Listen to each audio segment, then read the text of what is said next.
Hello fellow YouTubers, Mac in VR here, and welcome to my channel dedicated to all things gaming in mixed and virtual reality. To move my channel forward, I wanted to start doing a weekly news in VR update. So, welcome to the weekly news in virtual reality. I know, snazzy title, eh? So I'll be covering all the news that catches my eye, condensing it into a small ball of consumable goodness that you can feast on with your eyes and ears. Let's get straight into it then. Remember, we're born to respawn.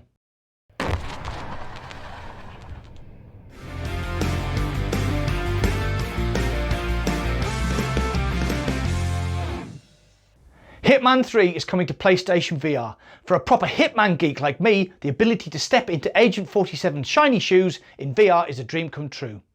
There are a few caveats however. You'll need a PS4 and PSVR for a start, as the game is currently only being developed for that platform. Though a move to PC VR was not ruled out. Sony do have a track record with timed exclusives to VR, Skyrim VR, so fingers crossed. The game currently also doesn't support the Move controllers and will use the DualShock instead. Senior game designer Eskil Moll, I hope I didn't butcher that gentleman's name too much, explained further. We are, however, utilising the motion controlled tracking and gyro to the max. There are many reasons for us ending on this decision, but to be honest, we think that we have found a perfect fit for the game through this hybrid control scheme. If those announcements seem to reduce the excitement, especially for us PC VR users, don't be too downhearted, as the game is said to include not only the levels from the new Hitman 3, but also all the previous levels from the last two games as well. So quite a deep and meaty experience. I can't wait to blow up a gangster's mole with a rigged barbecue while beating the gangster to death with a sex toy in the bedroom. Yeah, I really did that. It's coming to PS4 and PS5 in January 2021.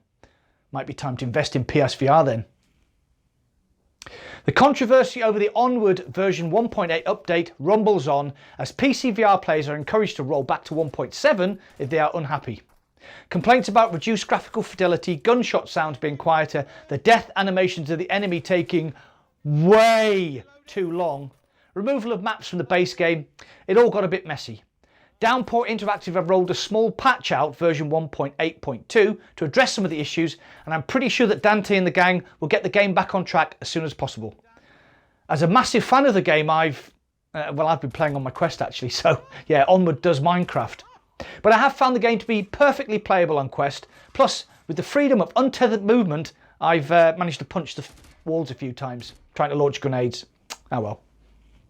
To break up the news, I'd like to introduce a brand new feature to the channel, which is Noob of the Week. Noob of the Week! Basically someone cocking up in VR. So to get it started, here's my mate Dan being a noob.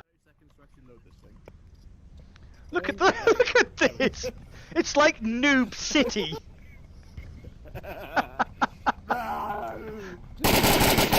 I shot himself in the face! Back to the news.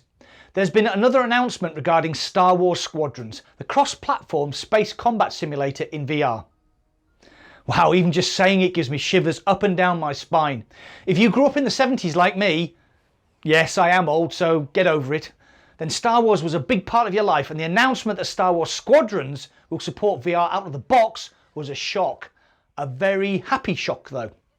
I can imagine my 10-year-old self watching Luke dogfighting in his X-Wing. I would never imagine that one day I'd be thrust into that same universe in my own X-Wing. I'm beyond excited for this game. To make this great news even greater, it would seem that customization options for your fighter and pilots will be quite extensive. Depending on the type of ship you're flying, there are up to 7 component slots, 2 to 3 passive and 4 active per ship to fill.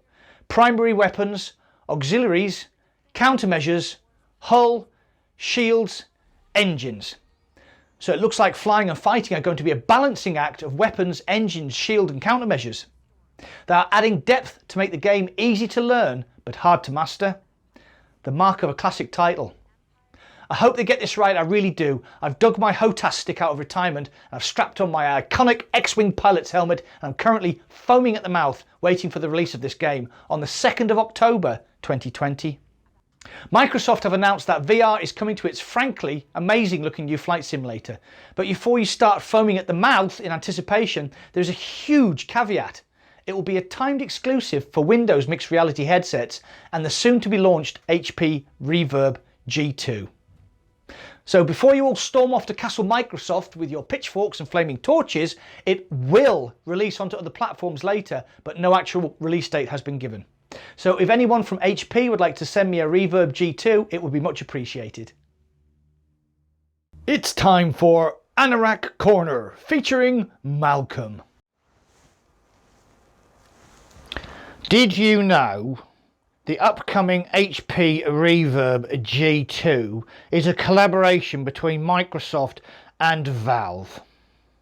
Unlike the Valve Index, however, which uses Lighthouse 2.0 for its tracking, the HP Reverb G2 uses its 4 cameras for 6 degrees of freedom and insight tracking.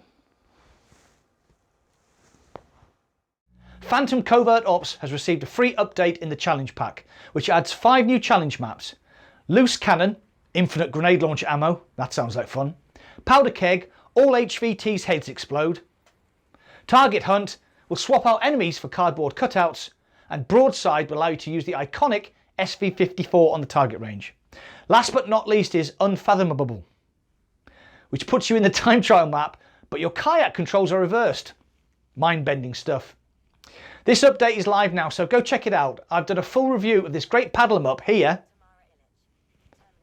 and also a full secrets video where I find all the hidden audio logs, HVTs, Easter eggs and toy crocodiles. You can check that out here. Moving on to PlayStation Virtual Reality, it would seem a given that Sony are working on PSVR 2 for the PS5, seeing that they have shifted over 5 million units previously and have confirmed support for the older generation PSVR on the newer system. But a recent job posting on the Sony Corp website may hint that Sony may be moving into the standalone VR market. The advert includes the following text: "We are developing a next generation VR mounted display and the company is on the hunt for a team of around 15 people and delivering beautiful images and comfortable ease of use to customers." So is this PSVR 2 or a standalone headset? Well, the job posting was on the Sony corporate board and not the separate PlayStation division, so speculation is that it may well be an all-new standalone headset. And whatever this device turns out to be, it's all great news for VR, as Sony Corp obviously see a future in this burgeoning niche market.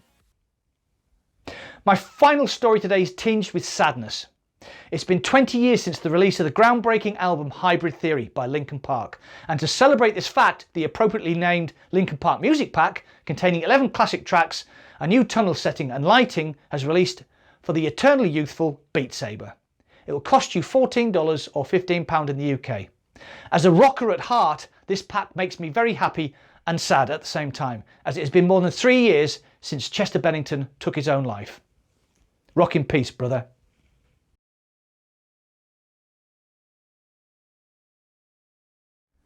That's all for today. If you enjoyed this content, feel free to share, like, subscribe and hit that bell icon to be notified whenever I upload any new content. Thanks for watching. I'll see you on the other side.